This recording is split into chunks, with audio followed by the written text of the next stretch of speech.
ایران در زمینه شکاف جنسیتی از میان 144 کشور رتبه 140 را دارد.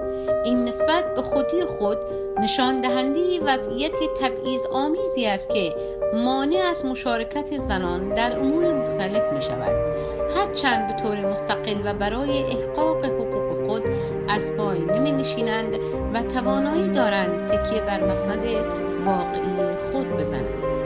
ازدواج کودکان یا کودک همسری نوعی ازدواج رسمی یا غیر رسمی است که در آن فرد بیش از رسیدن به 18 سالگی وارد پیمان زناشویی می شود. حداقل سن ازدواج تعیین شده در قانون در بسیاری از حوزه‌های قضایی 18 سال است، خصوصا در مورد دختران، و حتی بعضا قرار داشتن در 18 سالگی نیز شامل قانون مذکور می شود.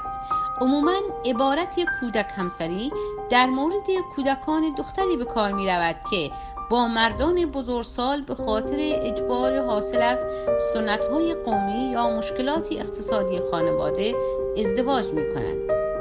آمار جدید کودک همسری از سوی سازمان ثبت احوال رژیم منتشر شد. طبق این آمار رسما 234,000 مورد ازدواج دختر بچه‌های زیر 15 سال در سال 96 به ثبت رسیده است که از این تعداد 194 مورد مربوط به دختران زیر 10 سال بوده است. آخرین آمار اعلام شده سال 96 در رابطه با ازدواج‌های زیر 15 سال در ایران 43,000 بود. متاسفانه نگاه‌های منفی و سوء استفاده از کودکان مطلقه به مراتب بیشتر از افراد بزرگسال است.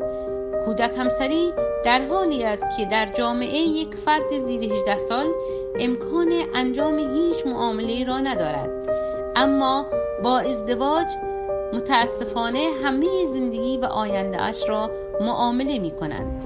فقر اقتصادی مهمترین عامل کودک همسری به شمار می آید.